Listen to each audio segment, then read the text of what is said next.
This is MichMash, a weekly conversation where we try to unjumble an important and sometimes under-the-radar statewide story that affects you. I'm Cheyna Roth.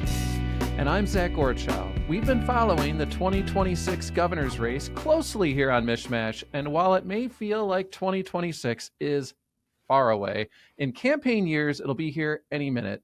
And this week, we had a new entrant into the race.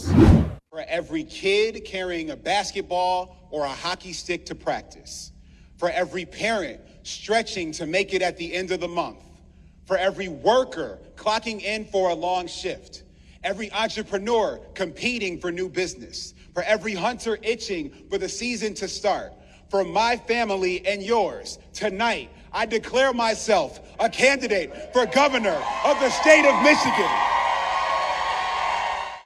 That's right. Current Lieutenant Governor Garlin Gilchrist says he wants his boss's job. On Tuesday, Gilchrist announced that he was running in the Democratic primary.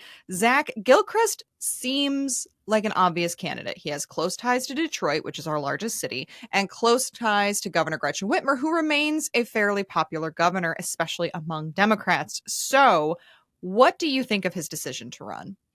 I mean, it's definitely an obvious decision. If you're the lieutenant governor, you probably have your eye on becoming governor someday. But it had looked like he might go in a different direction for his post-Whitmer administration career.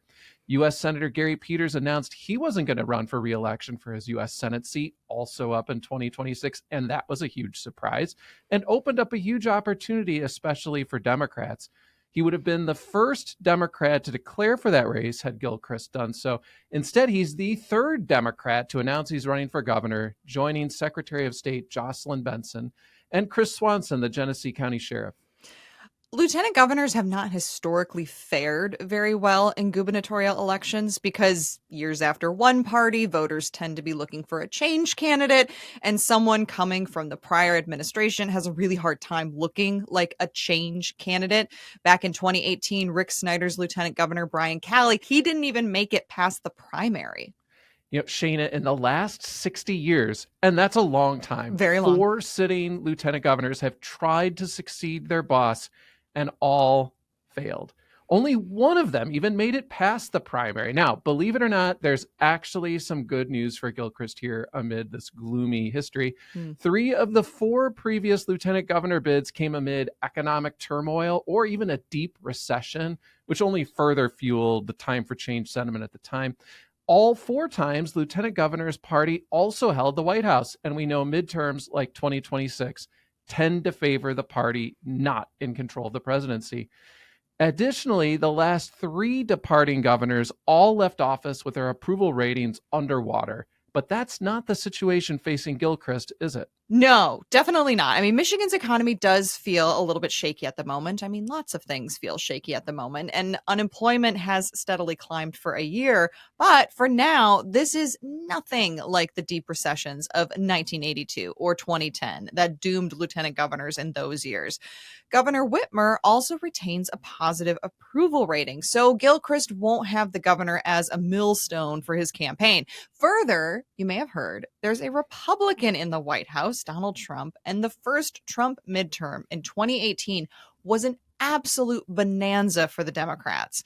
Still, is it fair to say Gilchrist is the underdog in the Democratic primary? For sure. Look, you and I know who the lieutenant governor is, but we're kind of weird, right? Just a tad. And yeah, just a bit. And most people in Michigan have no idea who's serving as lieutenant governor other than the most committed and involved party activists. Contrast that with one of the other 2 Democrats in the race, Secretary of State Jocelyn Benson. Every motorist in the state is at least somewhat familiar with her name. Also, a man has not defeated a woman in a statewide Democratic primary since 1984. That's the year I graduated high school. In other words, medieval times.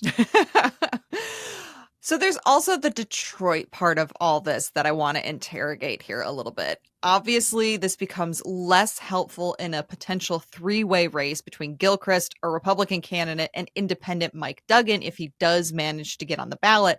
I think it becomes a bit of a wash in that race with Duggan being the former mayor of Detroit, but Duggan will not be running in the Democratic primary like Gilchrist will be. So, do you think the Detroit vote will work in Gilchrist's favor for the primary. Obviously, keeping in mind we're still over a year from the primary and more people can enter the race.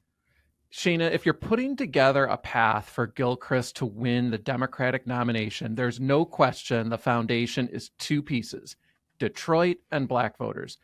Benson also lives in Detroit, but she moved there in her 20s and grew up in Pittsburgh. Gilchrist spent the first half of his childhood in Detroit and has run for citywide office. He's definitely a native son of the city. But Detroit alone, while it can be part of the plan, it is not even 10% of the statewide Democratic primary vote. What offers greater promise for Gilchrist is that assuming his campaign gets the necessary signatures for ballot access, he's going to be the first Black candidate for governor on the Democratic primary ballot in modern times, maybe ever. Though, as Gilchrist himself has said, he cannot take Black voters for granted. But in a three-way race, if he can energize Black voters and win most of their votes, that gives him a great base from which to start. How's this primary looking to you, Cheyna? It's fascinating. All of this is fascinating. And it's still, March of 2025. There is so much time to go, and yet it's still already shaping up to be fascinating. So we've talked about the history-making potential of Gilchrist and how Benson has the greater name recognition to start. Not only is there the winning streak of women in these statewide Democratic primaries, Benson also has the advantage of having two men in the race, something that worked out well for Jennifer Granholm in 2002 and Gretchen Whitmer in 2018. But let's not overlook Swanson. Yes, he is an unknown, but he is a completely different personality than Benson and Gilchrist, whose messaging so far seems to be about how they know how to make government work. Meanwhile, Swanson's like the guy who sells as seen on TV products. I mean, he is pure energy. And he's former law enforcement, which those middle of the road, more central Democrats and even, more central Republicans are going to see as a sign of, ooh, this is somebody that I can put my weight behind. So for Democratic voters looking for something different, he's that person. Well, we're going to switch gears here, and after this short break, we're going to talk about healthcare, specifically the big news out of Washington on Medicaid, plus what's happening at the state capitol with Brian Peters, CEO of the Michigan Health and Hospital Association. We'll be right back. Welcome back. I'm Zach Gorchow. Our guest this week is Brian Peters, CEO of the Michigan Health and Hospital Association. That's the trade association that represents the interests of the state's hospitals. Brian, welcome to MichMash. Thank you very much, Zach. I really appreciate you giving me this opportunity. Well, we're glad you're here. There's so much healthcare news going on right now. It seemed like a great time to have you on. So as you know, Brian, Medicaid has become one of the big hot topics in Washington right now for potential reductions, because that's the big talk at the federal government is where to cut spending. And as you know, 1/4 of Michigan residents, about 2.6 million, use Medicaid as their health insurer. And there's a lot of talk at the federal level about cutting this joint federal state program. But let's start out at like the really ground level here. What is Medicaid and who uses it? Well, you're exactly right, Zach. This is a very hot topic in Washington, D.C., and I imagine it's going to be a public policy debate that we continue to have for many years into the future, because healthcare is so critically important for certainly Michigan communities and communities all across the country. Medicaid has become a critical component of our healthcare ecosystem, both in Michigan and nationally, and that's because Medicaid provides coverage and access to, as you said, roughly 1/4 of all Michiganders. We are an expansion state under the Affordable Care Act. Michigan had the opportunity to, in bipartisan fashion, advance our Healthy Michigan plan that now covers a very substantial number of Michiganders. And what Medicaid allows us to do, it allows people to access care in such a way that they can potentially nip healthcare problems in the bud. In other words, seek primary care, preventive care, get good prenatal care for women who are going to deliver a baby, so that we don't have healthcare issues that continue to worsen. We saw that in the days before we had extensive coverage in the United States. And so this is a good thing. It's a good thing for individuals, but it's a good thing for employers as well. because many of those folks, if they are on Medicaid today, they may have a part-time job, but they may rotate on and off Medicaid and enter the workforce. Bottom line is, we want to make sure that as many Michiganders are healthy as possible. That's good for our economy and it's good for our communities. Medicaid is a indispensable part of that ecosystem.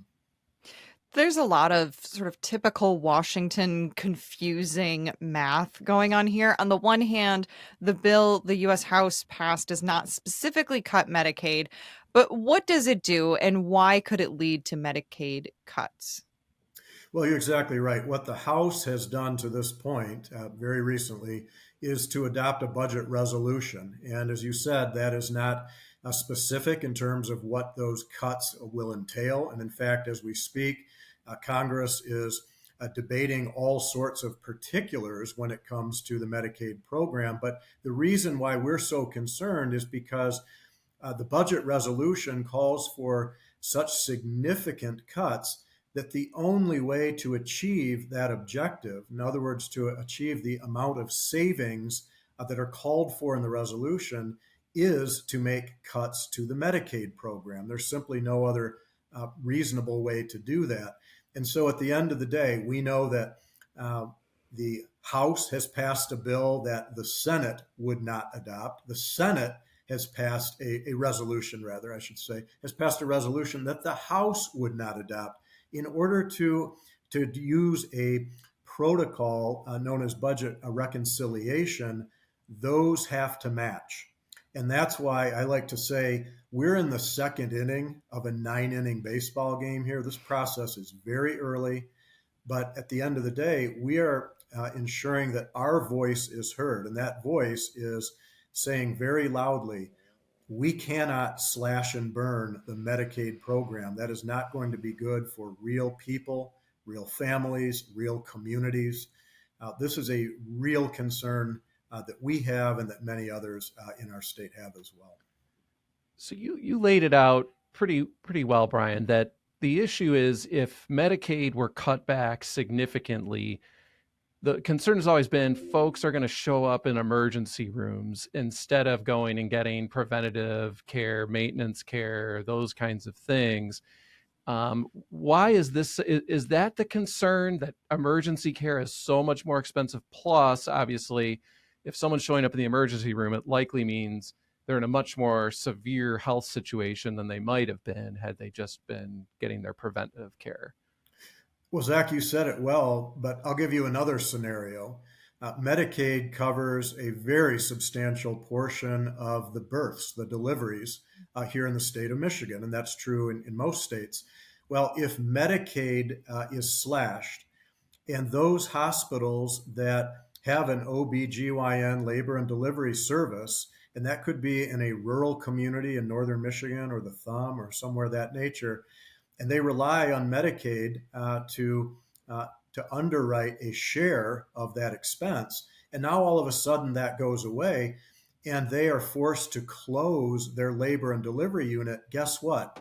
That means that the labor and delivery unit is no longer available for Medicaid patients, but it's no longer available to anyone else in that community either. And that same scenario plays out beyond labor and delivery to many other service lines as well. And I will be very honest, we have had a number of our hospital leaders who have told us if the cuts actually make their way to the finish line at this magnitude, it's not just service lines that may be curtailed or eliminated. The entire hospital itself could actually be at risk of closure. That's how serious this is. And that's why we are raising our voice to the degree that we are. Michigan has two different Medicaid populations. There's traditional Medicaid and the expanded program known as Healthy Michigan that began about 10 years ago for those up to 133% of the poverty level. Would one face more challenges than the other if Congress does cut Medicaid? Well, it's a great question, but right now, without having any sort of detail on what the actual changes might be, that Congress would adopt. It's a difficult question to answer, but it's certainly one to be mindful of. The expansion population, by and large, is more likely to have folks that are actually employed, and I think that is in the opposition of what most people think about when they think about the Medicaid program. These are folks who have jobs. They may be part-time jobs, they may be low-income jobs, but they qualify for Medicaid regardless. And that's a good thing. That's a good thing for their employers. It's a good thing for their families. It's a good thing for those individuals. And so the Medicaid expansion population is a critically important component of the Medicaid program overall. And thankfully, Michigan did act to expand Medicaid when we had that opportunity. There are some states who did not. And there are now a wealth of reports, a wealth of data that shows how much better off those states are from a health perspective and an economic perspective when they did act to expand Medicaid. So we're very glad that we did. So let's shift gears a little closer to home. And one of those under the radar issues we love to bring to our listeners, one of the first big issues moving in the legislature involves what restrictions, if any, prescription drug manufacturers can place on hospitals from participating in a federal program that allows hospitals to purchase those drugs at discounted prices. That was a mouthful, but I know you understand what I'm talking about at least. Why is the bill that passed the Michigan Senate and is now pending in the Michigan House to prevent these restrictions needed? Well, Zach, you're exactly right. And I think while you could walk down the street anywhere in the state of Michigan and mention the 340B drug pricing program, and you probably get a lot of blank stares, the reality is every single Michigander, all 10 million of us, understand how important access to prescription drugs will be, either for ourselves individually or for a family member, a coworker, a loved one. And the cost of prescription drugs has been skyrocketing. I think we all understand that. But back to the question at hand, the 340B drug pricing program was created by Congress back in 1992, again, in bipartisan fashion. It has operated for all of that time here in the state of Michigan in such a way that it allows our hospitals, federally qualified health centers, and other providers to access prescription drugs in a more affordable fashion and pass along those savings in such a way that it ensures access to affordable prescription drug medication, but also access to a range of other highly necessary and critical services in communities throughout the state of Michigan. The legislation that is under consideration here in the state of Michigan today, you referenced it, it's Senate Bill 94 and Senate Bill 95. They passed with strong bipartisan support in the state Senate just a week ago. It's now awaiting action in the state House, where we are advocating for its rapid passage, hopefully in bipartisan fashion again, as it did on the Senate side. And what that legislation does specifically, it would create a scenario where the prescription drug makers are no longer allowed to arbitrarily restrict the 340B program savings that I mentioned to contract pharmacies. And so in the healthcare ecosystem today, whether it's Michigan or other states, hospitals often treat patients from outside of the local community, particularly those in rural settings where folks are coming from a long distance, or our centers of excellence, where people are coming from all over the state to receive specialty care. Well, from a patient convenience perspective, they shouldn't be expected to have to drive all the way back to the hospital every time they need to access a prescription refill, for example. And so hospitals have a wealth of relationships with contract pharmacies outside of the campus of the home hospital, for example. Well, that's very important in this program, but the drug makers are trying to restrict our ability to utilize those contract pharmacies in this way. There's nothing in the enabling legislation from Congress that would allow this. And in fact, we've already seen a number of states that have adopted state level protections like we're trying to achieve here in the state of Michigan so that our patients can continue to access these savings as Congress initially intended. So that's what this legislative debate in Michigan is all about. And again, it's all about access to care. But I'm sure you've heard the criticism from the pharmaceutical industry itself. I mean, they say hospitals are selling these prescription drugs at a big markup and then keeping the profits. What do you make of that? Is that true? It's not true. I think that's certainly something that we've heard. It's a charge that's been made with nothing to substantiate it. When you look at the margins, the operating margins that our hospitals in Michigan have been able to achieve in recent years, it is a very, very difficult environment right now for all kinds of reasons. But the skyrocketing cost of prescription drugs is certainly one of those important elements that's made this a very difficult financial environment for our hospitals. The skyrocketing cost of labor coming out of the COVID-19 pandemic is another. The skyrocketing cost of everything in the supply chain since the pandemic is another. But we are very stressed financially today. And again, programs like the 340B prescription drug program, which, by the way, do not cost the state or federal government a penny. They never have. They don't require any sort of expenditure coming from the state or federal budget. They are critically important to that ecosystem that allows our hospitals to make it work at the end of the day and continue to provide access. If it were not for 340B, if you were to pull the rug out from under that program or make significant changes to it in any way, you would have a very different scenario. And in fact, to your question, when it comes to transparency, we support transparency, and that's why these bills, Senate Bill 94 and 95 combined, have elements that require hospitals to be very transparent about how we're utilizing these savings. And it requires the same of the prescription drug makers as well. So we really believe that it's balanced in that respect. So there's a companion bill that's also passed the Senate and is awaiting action in the House that gets at pricing transparency with hospitals. You mentioned it earlier, Senate Bill 95. Can you tell us about this legislation and whether hospitals support it and why or why not? We do support it.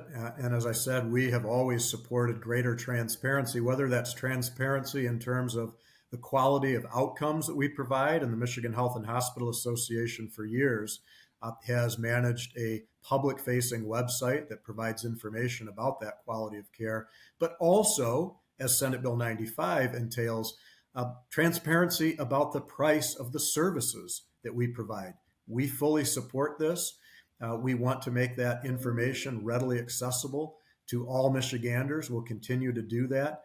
I will say that we are committed to making sure that all of the information that's available to Michiganders, whether it's legislatively mandated or not, is as user-friendly and actionable as possible. And candidly, we're not there yet. We have an opportunity, I think, in the years ahead, given the more robust technology that is available today, to actually capture and share information that is more actionable for consumers. Finally, what is on MHA's legislative wish list for this term? Well, certainly we're playing offense and defense. We've talked about some of the areas we're playing defense in terms of proposed Medicaid cuts. Where we're playing offense, though, it starts with workforce. Quite honestly, our board of trustees for the last several years now has lifted up healthcare workforce as a top priority for the association. That means we need to work with the higher education community to train more healthcare providers, whether that's doctors and nurses, but also non-clinical staff. We need to shine a very bright light on hospitals and healthcare as a good place to be from a career perspective for our young people, our mid-careerists, and others. So our wish list is to really address that underlying dilemma that we have from a workforce perspective, understanding that the demographic reality in Michigan is such that we are an aging state. The double-edged sword that more of our frontline caregivers are reaching retirement age. Many of them left the field perhaps a bit earlier than they had intended during the COVID-19 pandemic. And now the pipeline has to be robust enough to replace those folks, or we're going to have a real conundrum in the years ahead. So that's always top of mind for us from a public policy perspective. So that translates to things like we ought to be part of the multi-state nurse licensure compact. We ought to have the ability to have practitioners practice at the top of their license. We ought to be able to embrace technology like virtual nursing programs and other opportunities of that nature, and embrace artificial intelligence. Public policy and funding is going to play a key role in our ability to do all of those things. Well, Brian, we really appreciate you taking time out of your day to join us on MichMash. Thank you so much. It's been a real pleasure.